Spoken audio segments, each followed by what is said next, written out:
Joe, speaking of a team that did make the playoffs last year, was a team that a lot of people kind of wrote off in the beginning of the year, didn't really know where they were coming, and then all of a sudden, here comes Arizona State and Sam Leavitt, Cam Scatterboo and the boys make it to the playoff. Tonight, we do a deep dive on Arizona State, and Joe, the question comes and remains, is Arizona State about to repeat as the Big 12 champion and get into the playoff yet again? I think that the answer to that, quite simply, Blake, is yes.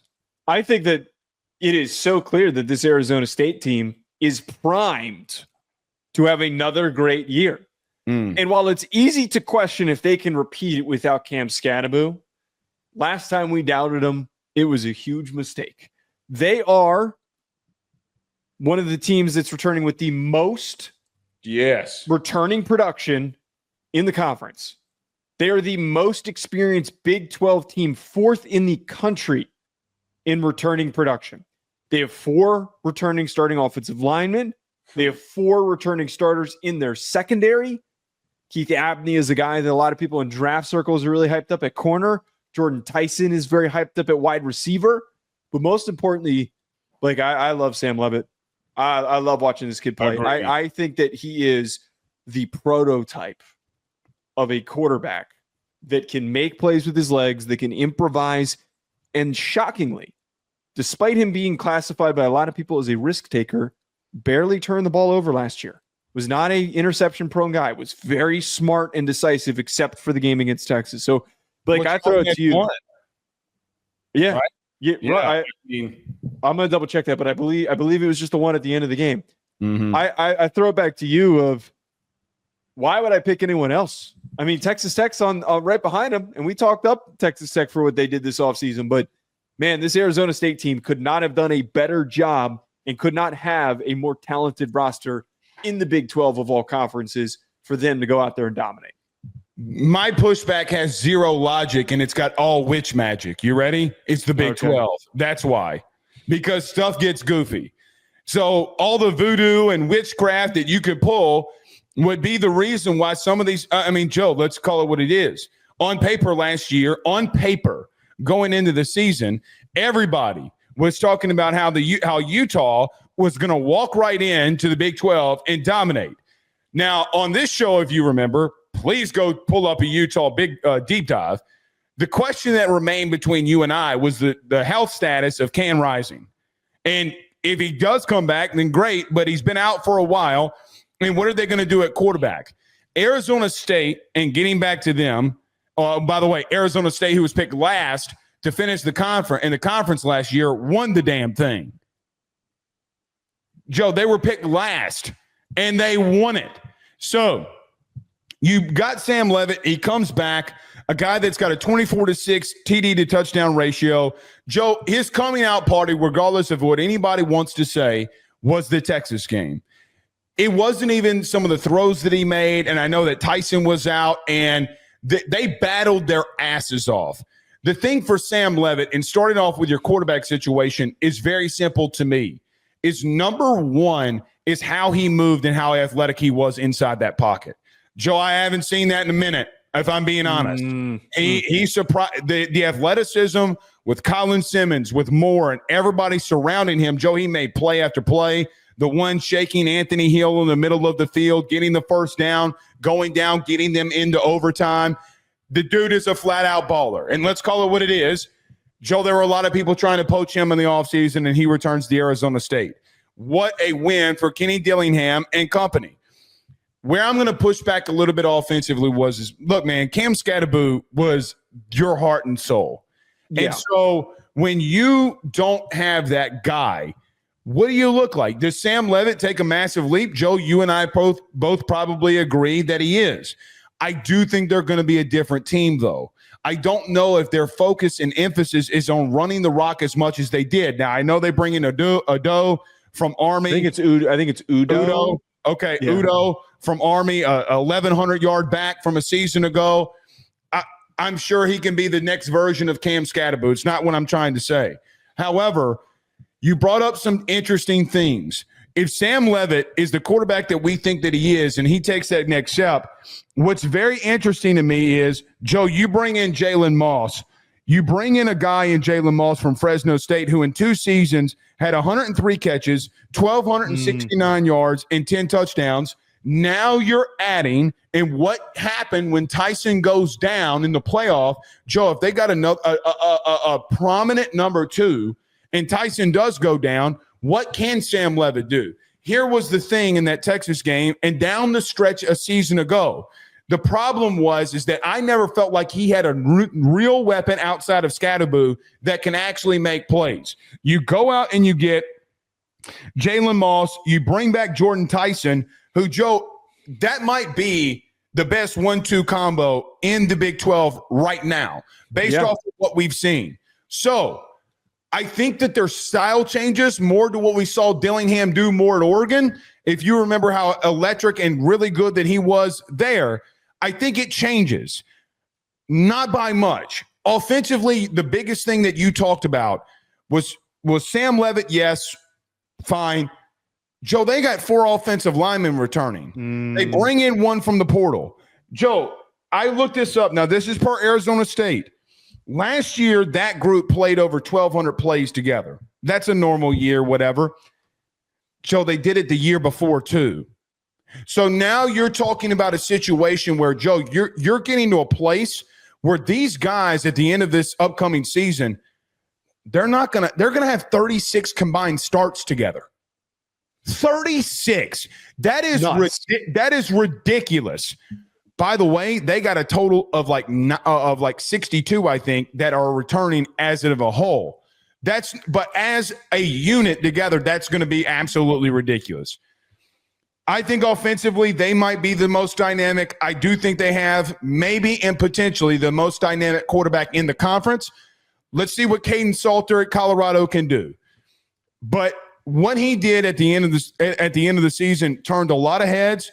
And Joe, a lot of people, because of all the returning production, as you mentioned, in the secondary defensively as well, Joe, on paper, they might be even more dangerous. So the couple of things that you hit on there, I think that the identity change that we're going to see is that they will be able to lean on Leavitt more. Leavitt was a redshirt freshman last year and was slowly getting better week over week. And I think something that was forgotten or easily missed nationally, because Arizona State didn't really pick up steam in the conversation until the end of the year, and also the Big 12 it doesn't get the same level of conversation unless you're like the top team or you're Colorado or somewhere along those lines. The games that they lost, they played the worst in were Scatterboo was banged up and Leavitt was hurt. And they started I'm blanking on your Notre Dame's former quarterback and Jelly, not Angeli. No, it wasn't Pine. He was at Cincinnati. I'm gonna forget his name. I'm gonna look it up in a second. But he's been around. He'd been around. But they turned to a backup, and those were the worst games that they played.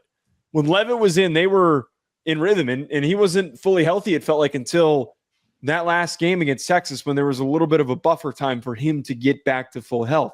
Jeff Sims, that was who it was. Another year for him. Oh no, he wasn't at Cincinnati. He was at Nebraska and Georgia Tech.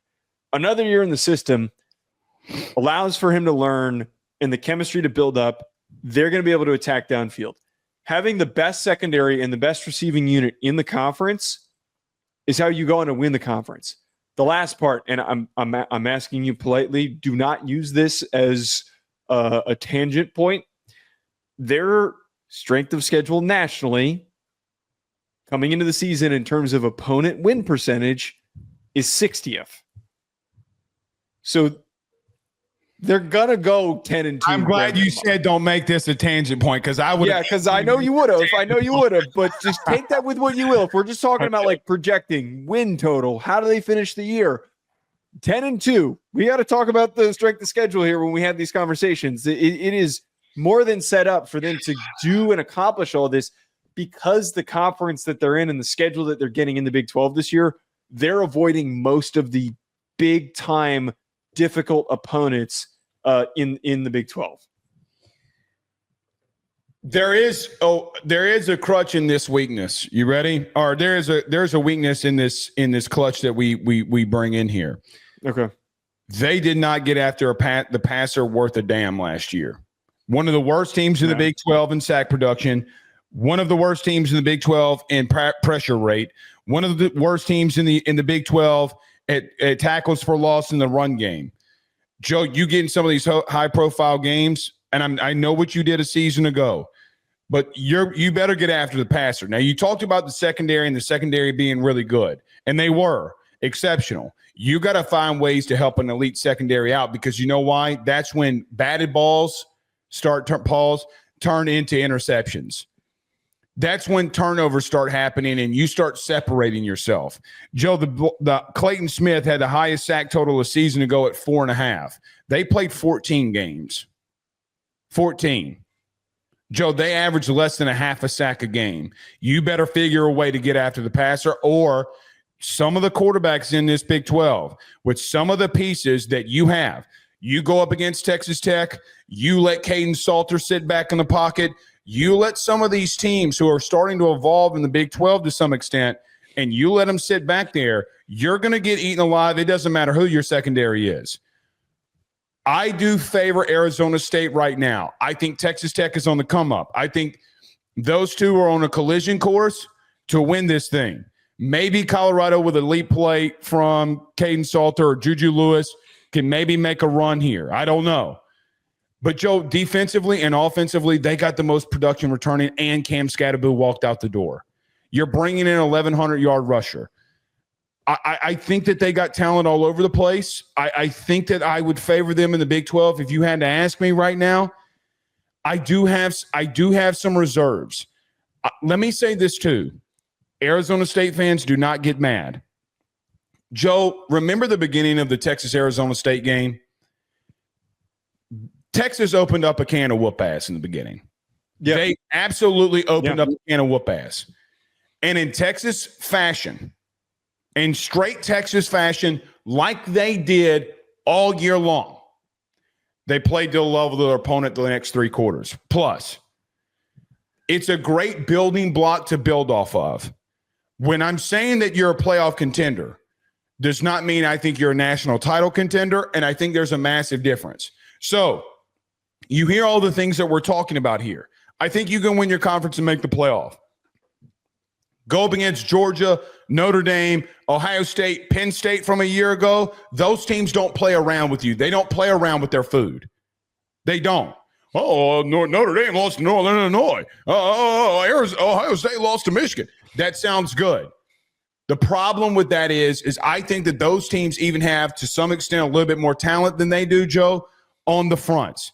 This defensive line did really good in the run game a year ago in certain situations. But, Joe, during the season, before the playoffs started, they were 84th in the country in rush yards allowed per game.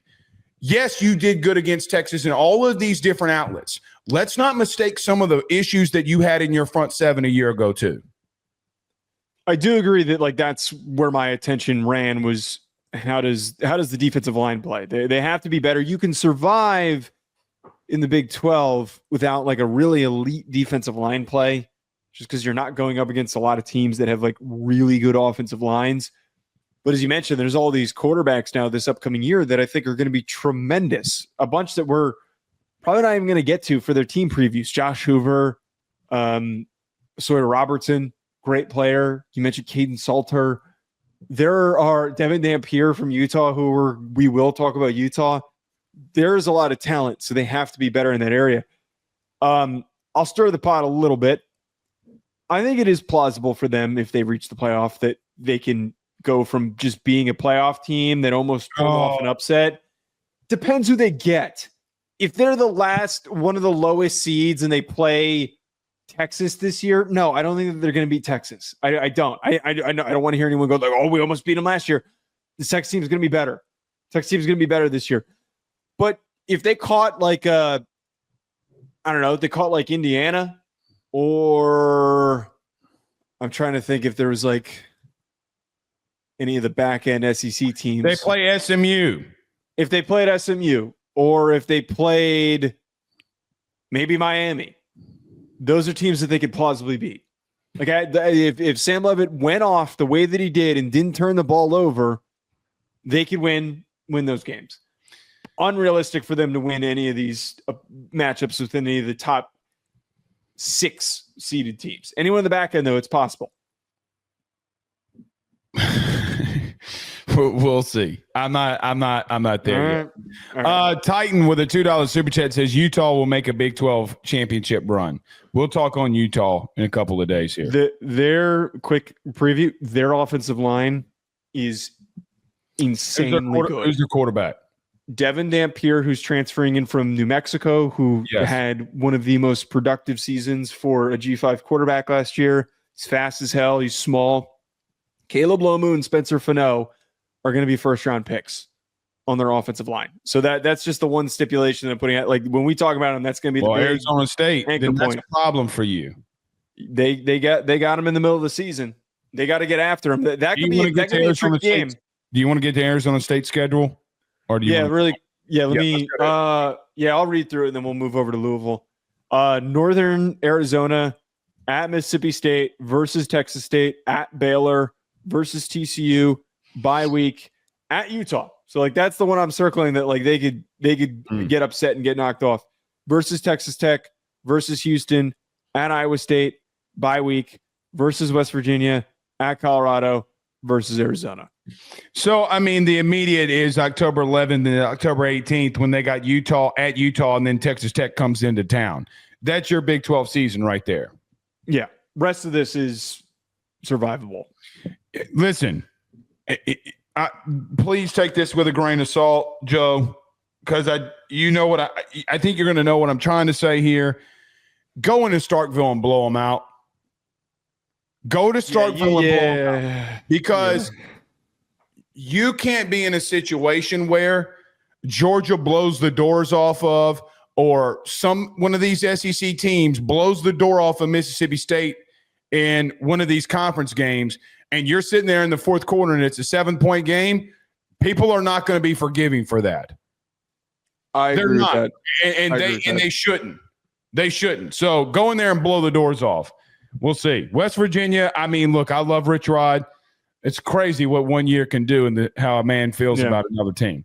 But either way, Texas Tech, man, cool. That's going to be some entertaining Big 12 football. That's all I know.